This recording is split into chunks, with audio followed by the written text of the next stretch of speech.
Five, four, three, two, one, bam. Yay! Um, Right? Where's the fireworks and the confetti with that one, you know? I know. I should get some for special guests. Just have like fireworks, confettis, maybe smoke coming out. Yeah, because Next Bailey, on the Iron Purpose my podcast. favorite color is glitter. So lots of glitter. Is that a color?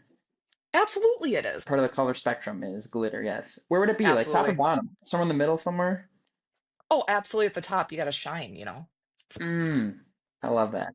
I Yeah. love that. Okay, I'll work on getting some glitter bombs. But Jess Yes. Vogt, Perfect. welcome to Hello. the Iron Purpose podcast. This is episode, I believe, 46. So we are popping Awesome. these puppies out, and I've been trying to get you on for like the last 4 weeks, and it just schedules and this and that just didn't it just and then obviously you partake in what's behind you, and so we had quite a bit of that going Yep. on this past week, and so it was like, oh, let's do it next week when hunting's not going on. I was like, perfect, and here we Yeah, are that making it way happen. everyone's just kind of settled down now in my household because, the best season of the year is basically over besides, Halloween and Christmas. So, This is a good time of year for you. Sounds like. oh, absolutely. Yeah, I love fall. Fall is my favorite time of year. It's just Mm, kind of like a see, renewal. You I know what I I would mean? agree. It's always a matter of if we get it or not. It's like it's always been like it either starts snowing too early or it's really hot, and then all of a sudden it's just snow. But like I feel like we've been blessed. We've been pretty lucky. Got a pretty long extended fall. It's what, 50 something today, so we've got Yeah, to and then enjoy it. tomorrow we're supposed to talk about 7 inches of snow in certain places. Yeah, I already Seven got a inches storm of warning on my snow. phone. Yeah, I'm like, what the heck is going on?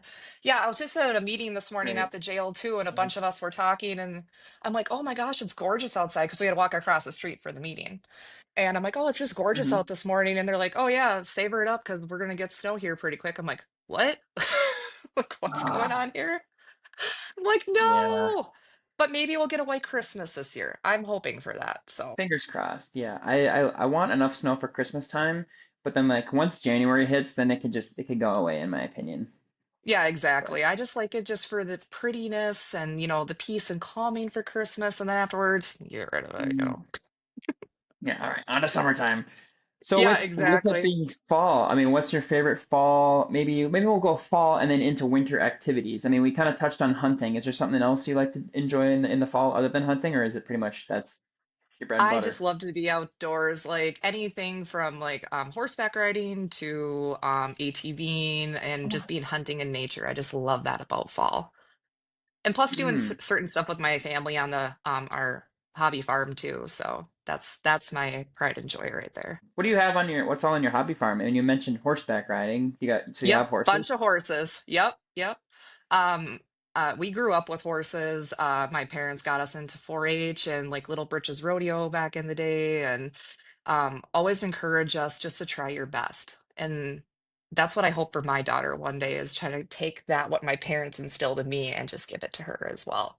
I don't know if you've seen on my Facebook or not, but Rylan, my little daughter, not even 2 yet, has got into her first horse competition. So that's pretty exciting. Oh wow. So what does that entail? Yeah. So basically, like she is kind of stuck on a saddle. We call it like a sticky pad. So she's stuck on a saddle, and then we do like a barrel pattern, basically. So barrel racing. So yeah, Oh, so cool. That's awesome. very cool. Yeah. Well, like I said, my parents always instilled in just getting started early in something, and if you like it growing up, that's fine. But at least you tried something. Mm. See, my favorite saying, I'm trying. Yeah, You have to in life. That's all you got to do is just try your absolute best. and people don't give themselves enough credit for trying. Like, I can't remember No. who I was recently talking to about this. I think it was our cousins who recently had a kid, and I've talked about this on here before. Like having a baby, like it's difficult. It's not easy, and sometimes you feel like a failure in a lot of different ways. But it's like you are trying. Like that is part of that's part of the process. And if you think of like this might be getting too far on a tangent, but like for myself, like all these goals and aspirations in life that we have, like if you fall short of them, it's like, oh man, I'm a disappointment. I let everybody down. I wasn't able to do this or that, but like you're trying. Like give yourself credit Right. for for getting on that horse, and even if you do get bucked off, Right. yeah, Right. right. Exactly. But you got to give yourself the credit at least of trying to do something that is kind of either out of your wheelhouse or kind of scary to do. So Yeah. you Yes. always got to do something like that.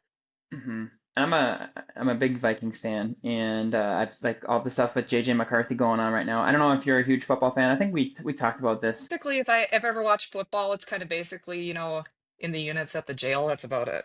So I don't get along with football very well, but I try to keep up with, some of this stuff. But I'm like, oh, did they win? Did the Vikes win? That's all I want to know. But apparently they lost to the Packers the other Yeah, day. So sad day. Yeah, and the quarterback, he's trying, and that's one of those things. I feel so bad for him. He's 22 years old, the youngest quarterback in the league, and he's like the age of my youngest brother. And so it's just crazy to think. And so I feel bad for him. People are saying he's washed up and calling him all these awful things and like, oh, get rid of him. And it's like, oh man, the kid's trying. Like I'm saying this from my couch, holding my beer or whatever, like, oh, you suck. But it's like, he's out there really succeeding, doing great things and trying his best. And I don't think, people don't care about that a lot, or all too often. And it's like, give the kid some credit for trying. At the end of the day, he's out there doing his best, and that's all we can do. exactly. I mean, you don't have to be perfect at everything, but at least you're trying to do something that's, like I said, out of your wheelhouse, out of your scope. Hmm. I love that. And and that's a huge scary thing to do. I have tried many scary things in my life I didn't want to do. Like today, I was super nervous about this podcast, by the way, still shaking a little bit, but now it's just kind of like you kind of get into it and then it's like, yeah, it's not so bad as it is. So I'm not that scary, am I? no, you're not. No, no, no. It's just the process of this stuff, I'm the type where I'm usually listening to podcasts instead of being on one. So it's just a little bit different. With all those trophies behind you there, while we're kind of on the topic of fall Yeah. and fall activities, are those all yours? And is there a story that sticks out above the other ones for one of those in there as far as getting the chance to harvest one of those beautiful So creatures? you see this one behind me, my husband got in Montana, I think it was. This was a mule deer. So that's his nice little trophy behind me. Then over here, those two are mine right there. So there is more at my dad's house, by the way, my parents' house. But yeah, That's just in awesome. our apartment right now, we have a bunch up on the wall, but I got You more gotta. at my parents' house. So my You dad's gotta. shop is just full of like old barn wood that he collected throughout the years and put them up on the walls and then just put all these beautiful European mount skulls up there. And he had a couple taxidermy too. So yeah, Mhm. I grew up in a pretty big hunting family. That's awesome. Yeah, I Yeah. are those glittery too, or is those purple? So the story behind this is that my dad wanted to try like hydro dipping basically. Yeah. So for Christmas, first of all, for Christmas one year, he surprised me because I got um that big guy up there that year. So for Christmas, he took this really cool old piece of barnwood behind me and then hydro dipped both of those skulls for me for Christmas. So I was pretty excited. And then there's a picture of me and him at the bottom of that when we harvested. So Ah, how special. with my dad, that is something that I seriously cherish because that's like one of our true bonding things that we've always done throughout the years with me and my dad. So Hmm.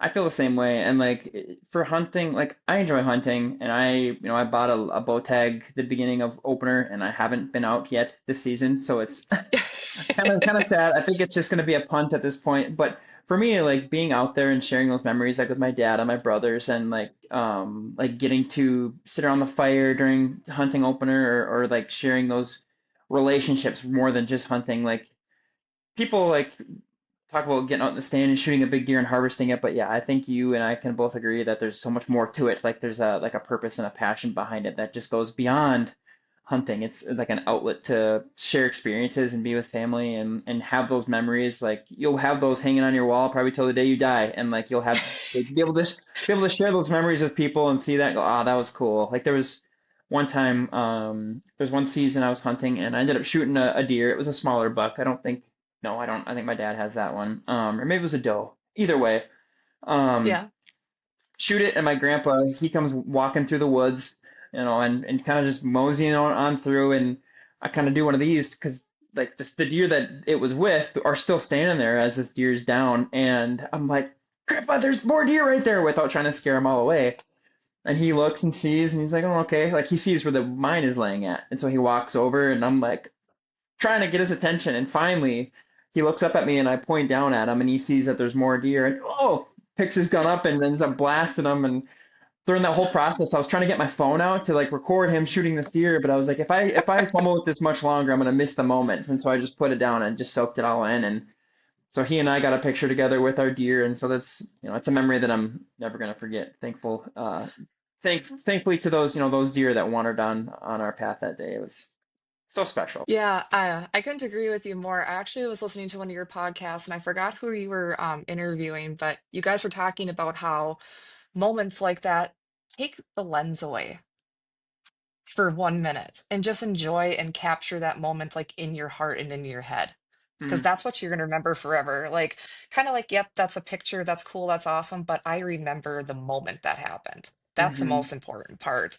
So, ever since I had my daughter, I've been just like you guys too, constantly taking pictures of like everything she does. And within the last couple months, I have learned to just basically kind of like step back away from the lens and just enjoy and capture the moment of like what's actually going on in front of me instead of hmm just hanging behind there and going, hurry up, I gotta get on Snapchat, I gotta get on Instagram, that sort of thing. I still take a lot of pictures, especially or like videos if he's laughing, because those are just like, oh, I want to be able to hold on to this for a long time. But then there are times where I'll be taking a video of him and he'll like look up at me like, Dad, what are you doing? Because like he's just seeing the back of my Right, phone and not being able to experience the, my expressions and stuff too. So it's like, okay, I'll put it down now. Sorry, sorry. And then we'll just spend right. that time with each other because it's valuable. It is. They grow up so fast that you watch your kid go from this to however big he is now. It's like, my goodness, time is flying. You need to stop growing. Yeah. Just a It's blink. like legitly a blink of an eye. And, and like you said, it's like cliche, like, oh yeah, they grow up so fast, and you just cherish every moment. I'm like, oh yeah, whatever. But I get it now as a parent. It's like, holy cow, you seriously have to capture and cherish every single moment because they grow so quick. Hmm I was looking at pictures just from last year and Rylan around this time was just starting to walk. And now I look at her now and she's just running around like crazy. And like I told you before, I'm sorry if my child is in the background being a psycho because that's what she's, 2-year-old now. So Perfect. Well, we've kind of talked about kind of your upbringing just a little bit with hunting and stuff and having your own kiddo, but now we'll kind of give you the chance to just yeah. share your story. Whatever you prepared or whatever you'd like to share. It can be deep, it can be, surface level, whatever you'd like. But at this time, Jess, take it away. Well, for my friends out there listening, I'm Jess. I am a registered nurse at the Crow Wing County Jail, and I work with Bailey. I've recently just been up to the jail for the last 6 months, but I do have many years of correctional experience, which we'll probably get into and here in a little bit. But otherwise, I have a beautiful, almost 2-year-old daughter. I have a wonderful husband that we're celebrating our 10-year anniversary here coming up pretty quick with Oh, a cruise. congrats. So excited. Yeah, we Heck need a yeah. vacation, so so we're pretty excited. I've been with him for 16 years.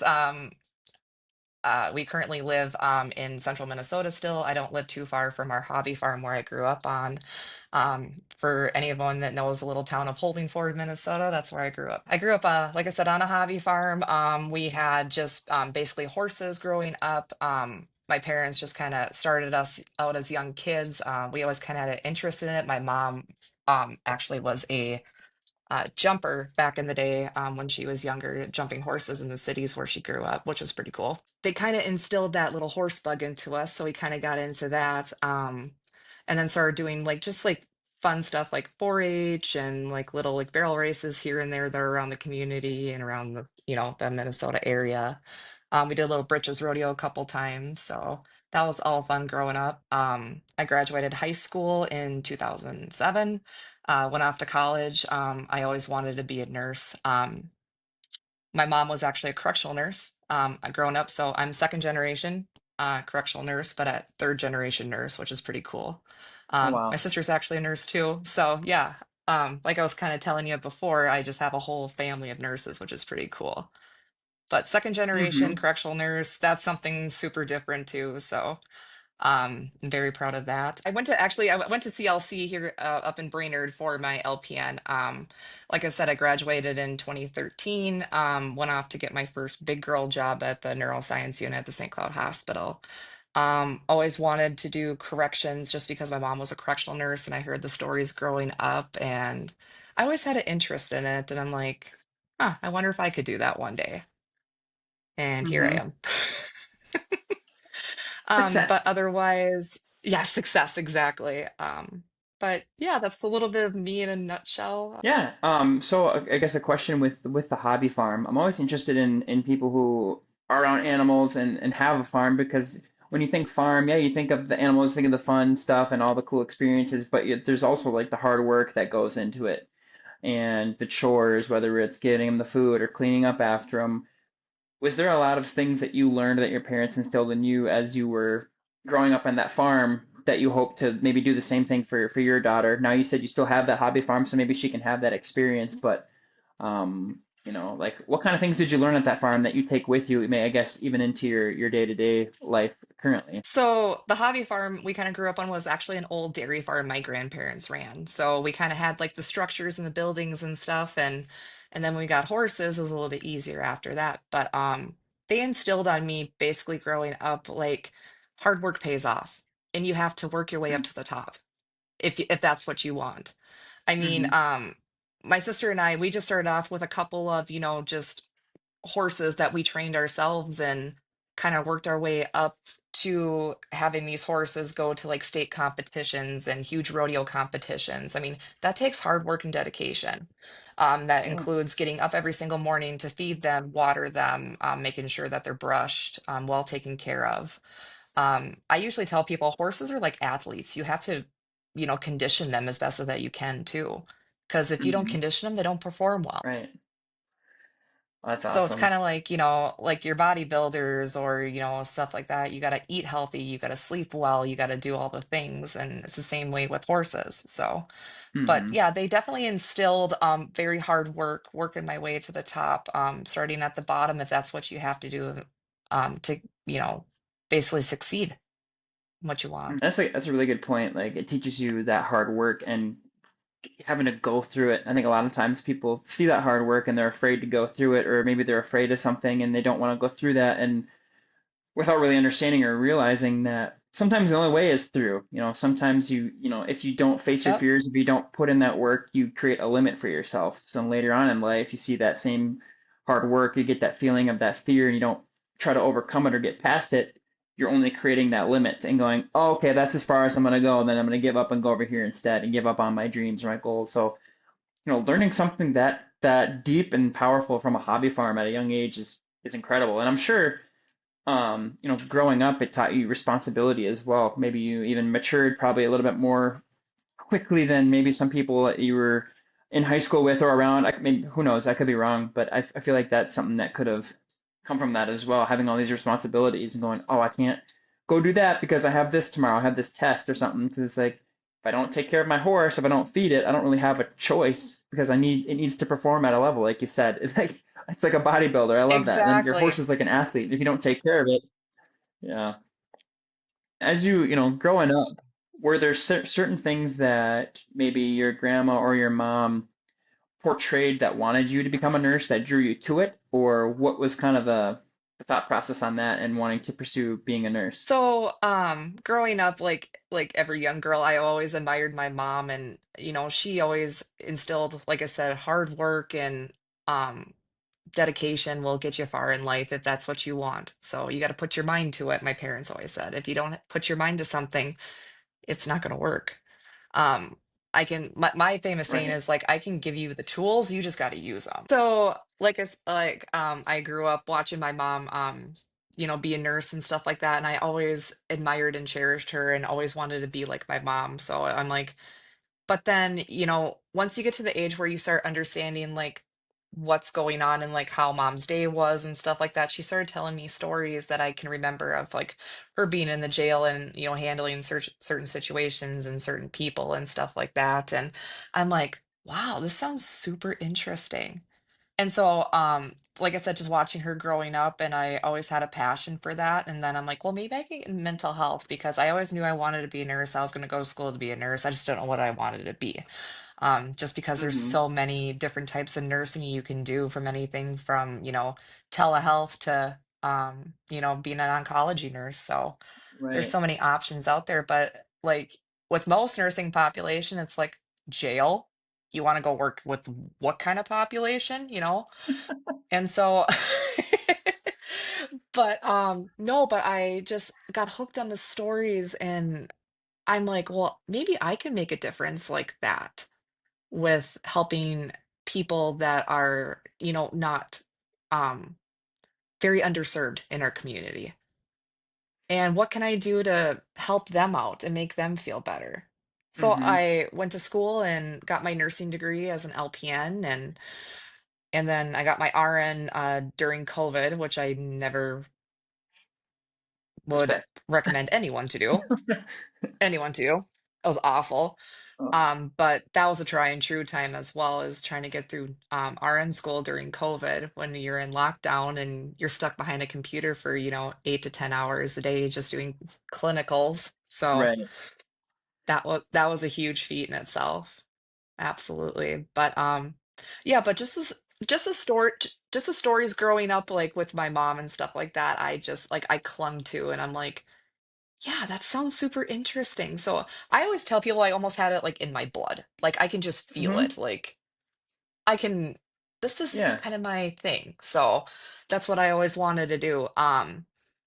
But I first started off as a health tech in the jails in 2010, I want to say, giving inmates their medications and making sure they're taking them right and kind of get the feel to that. And I wanted to make sure this was kind of the population I wanted to go into.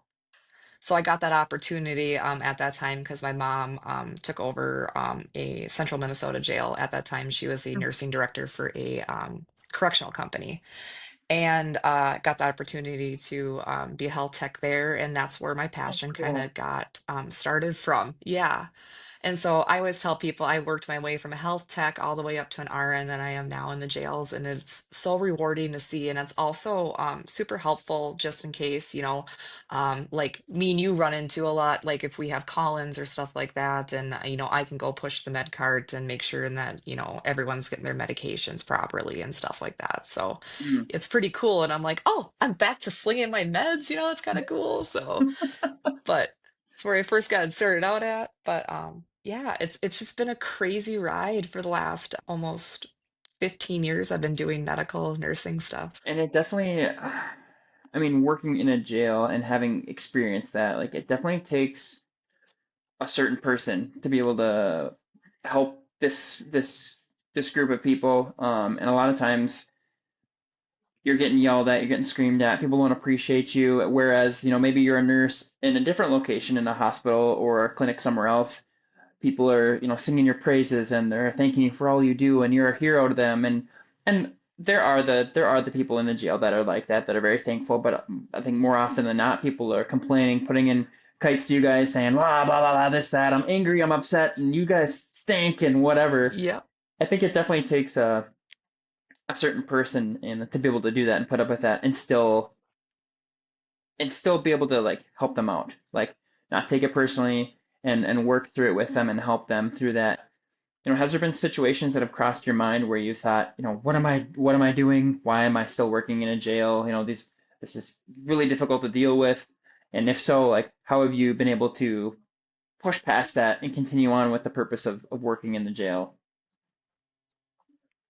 Um, I tell people, you got to figure that you're having a very large population coming in that is um, drug addicted, had, bad upbringings, had parents and, grandparents or family members that were in and out of jail.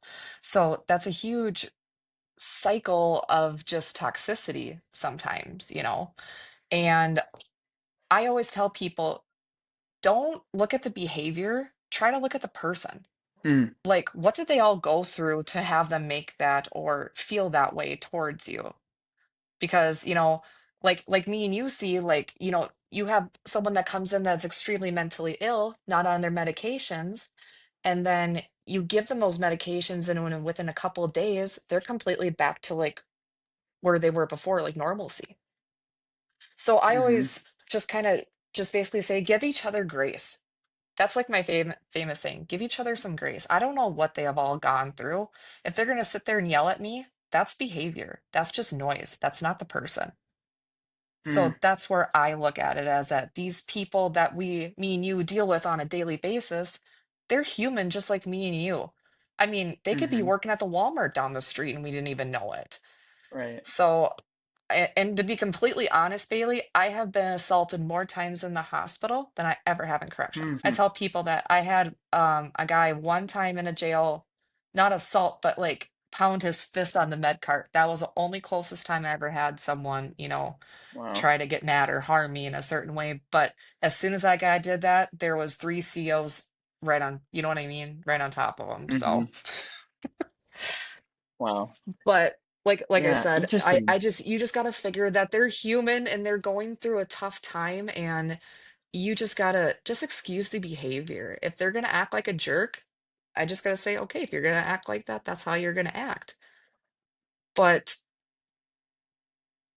like I said, I don't know what they went through. I don't know what kind of crimes they've committed or what kind of household they grew up in or so I honestly just don't blame the behavior. I just try to look more at the person, like what kind of person are they? With uh with working at corrections, I try to tell the people too, like if they're really upset with me or having an issue, it's like, well, I'm not the one who brought you here, and I'm not the one that gets to tell you when to leave. I just got to hang out with you and take care of you while I'm here. And then a lot of times they're like, oh, okay.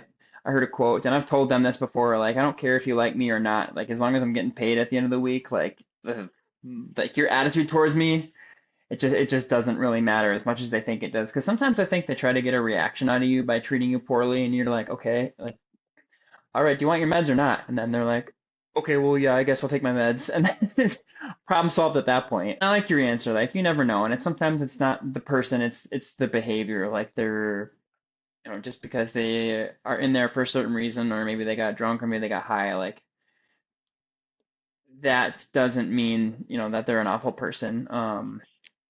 And there's times too, like once they come down, they apologize and they're like, hey, I'm sorry I was being a jerk to you earlier. Like I was just either I don't know what I was thinking, or I was going through this difficult time, or I was drunk, or I was high, and they end up apologizing anyway. It's like, hey, it's not the end of the world. Exactly. And I always say, like, we're all human and we all make mistakes. So, I mean, like I said, just give each other a little bit of grace every once in a while, you know. I mean, I'm sure you have met many people coming in and out of jail too. I mean, I've seen politicians, I've seen doctors. I mean, there's every walk of life that comes into jail. It's not just your drug addicted, gang members and stuff like that. It's Hmm. mom and dad, it's the soccer mom across the street. It happens all the time. Hmm. And what a cool opportunity for you as a nurse to be there to help those people out too, because you have to evaluate everybody that comes in. And so when you are there, maybe they're somebody they've never been in jail before and they're terrified, or whatever the case may be, you're able to be there in that capacity for that person, not only to help them with their medications and help them out physically, but also mentally by saying, hey, this is, I've been working in this field for a long time. I've seen a lot of people come through here, and you know what, you're going to be okay. And that's the kind of mentality that I've seen you have. Like you're able to chat with people on that level and be straight up with them and be like, hey, like you got this. It's more than, I really like having people on here that bring a lot of purpose and a lot of passion to what they do. And watching you operate, watching you work, I've seen you work in that capacity where it seems like it's more than a paycheck. It's more than just being a nurse in a jail. It's what can I do to maximize my opportunities as a human and then as a helper to other people. And that even just it's simple as just communicating with them in a respectful way while also still getting across what you need to get done. And I think that's really important. And for having people that come in who are struggling Absolutely. and being able to chat with them and level with them and say, hey, I'm a correctional nurse and you're an inmate at this point, but at the end of the day, I'm just a person trying to figure out life just like anybody else. And when you can level with them like that, rather than no, I'm the nurse, you're gonna do what I say, like it's like, what's up, dude? You want some meds? Like it's Right. just like it's Yeah, it's a game changer. exactly. Like when people come into the jail, I always we always try to assess them on some type of level, even if they, like you said, come in drunk, high, that sort of thing, or actually not on their medications and having like a mental health crisis. Um, what we usually do is that if you're coming off of some sort of like chemical, like let's say methamphetamines or heroin, your fentanyl, which is just crazy right now. Fentanyl is just everywhere. But Mm, we usually like to do like a UA just to make sure everything's on board. And that way I usually tell people, hey, not your mama, I'm not the probation officer, and I'm not a cop. So please tell me what you have on board so I can treat you and take care of you while you're here, because that's mm, my number one job. So mm-hmm, if you humanize with those people as soon as they come in, you'll get a better rapport with them. That I have noticed in many years of doing this. And the other thing is that just be completely honest with them. If you don't know a question, just say, "Hey man, I'm not quite sure, but let's see if we can figure this out together." mm. Yeah, that's awesome. And it's cool, like that perspective, as you were saying that, like a lot of people watching this or, I mean, out in the general public probably don't really know how a jail operates. And you kind of think people get sent in there and, locked up and the key gets thrown away, when in reality, like, it might be on a weekend and they might have to sit a little bit to talk to somebody about their case or about stuff. But a lot of times there's, nursing staff is there right away. They're talking to social workers right away. Like to try to get them help, try to get them back into the public and like get back on their feet. Like just the rehabilitation swing that I've seen in corrections, even being there for, 3 years, and you've been involved in it for a long time. I guess that's a good question. What have you seen in that swing as far as, from jail being kind of the lock you up, throw away the key kind of thing from now till more rehabilitation to try to help people out in a medical standpoint? Have you seen quite a big difference from when you started to where you are now with what's available to people and helping them out? Oh, absolutely. When I first started out, there was no such thing as a MOUD program or our Subutex program that we have in the jails now. That was a non-existent, as just the last couple years. But this way, we have a program set up for these people when they come in and they're on, your typical opioids and stuff like that, and they say, "Hey, I'm done with this. I want to get off of it. I want to get my life back together, but I need a little bit of help." And that's where our providers and our nursing staff comes in and evaluates you, and we'll get you on Subutex to help you, with an opioid issue. And that way you can go back out in the community and not relapse. And you'll actually have a chance when you get back out to get rehabilitated for yourself. Because, like, one of our goals is to make sure when you get back out in the community, be the best person that you can so you don't end up back in here. And I always tell people Hmm. when they leave jail, I said, "Hey, see you in Target or Walmart. Just don't end up back here, please."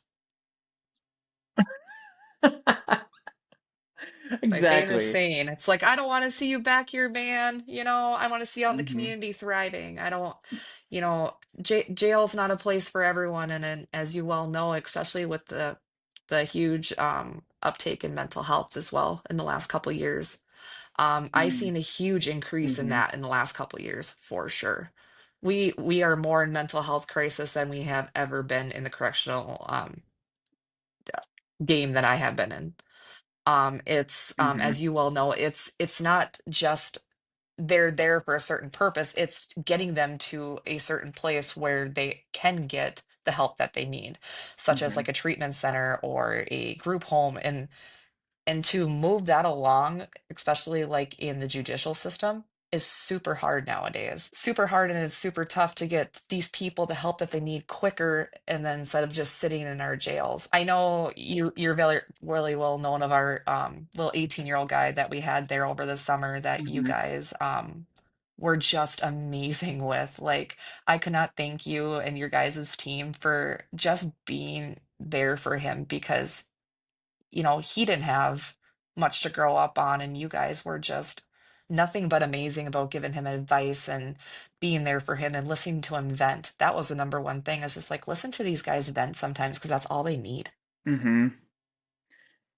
Yeah, and it might not be, they might not have that on the outside too. I think a lot of people don't understand that. Like there was a guy that came through the impact program a while ago and he's like he wanted to stay in jail. He's like, I really wish I could just live here because it's organized, and he really just wanted to stay there because of the resources and stuff that jail has now. Unfortunately, he can't stay there. He's got to go back into the community, but it's really cool now to see, this shift to rehabilitation, not only with the officers, but we have the nurses that are kind of they are taking that on now more than ever that I've seen, and being there for these people, helping them get back to where they should be, and then above to get back out into the community and be successful, not only for themselves, but for their families and for the people around them. And we do have, a mental health crisis that we've been dealing with. People come in and they may not even be high or intoxicated. It's just their mental health is just so untreated, or they haven't had the help that they've needed or that they should have had. And it's caused them to be in jail now based off of that. And so having this mental health, having the nursing program that we do at the jail, like we are truly blessed. And I know a lot of, not all organizations, not all jails are like that. So it's really cool to be able to have that and have people like you working in those positions to help make a Well, difference thank in more you. ways than one. Well, thank you. I really appreciate it. Like I said, I've worked in many jails throughout the years, but the one thing I really like about counties like Crow Wing is that you have that rural effect of like having people that are you see like in jail be like, what are you doing back in jail again? You know, that sort of thing. You kind of have relationships with those people versus like going to a jail like the it's like Hennepin County where it's just turn and burn basically just because Mhm. of the population.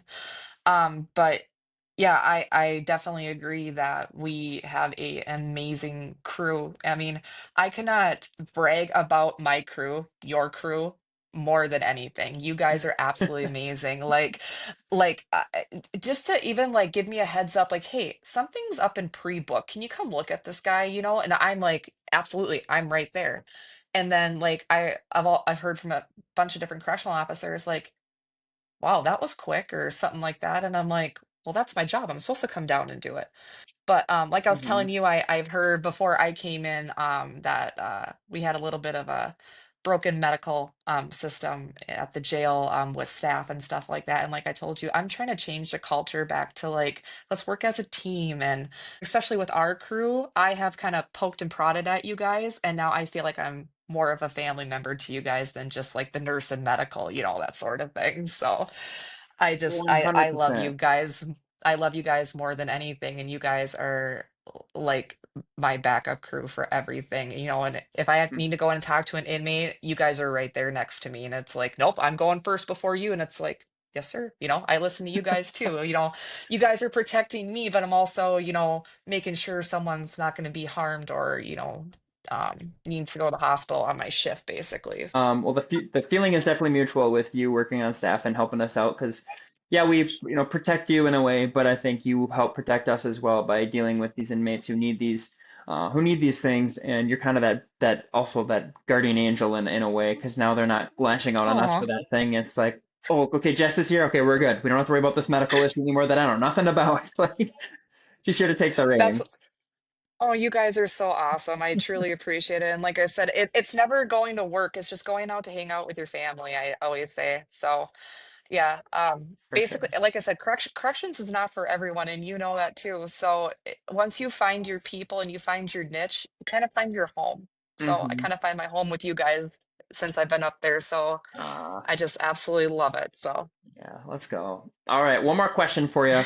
And it's a yeah. question that I ask everybody towards the end of the show. But being a nurse, a correctional nurse, you're a mom, a wife, all these things going on.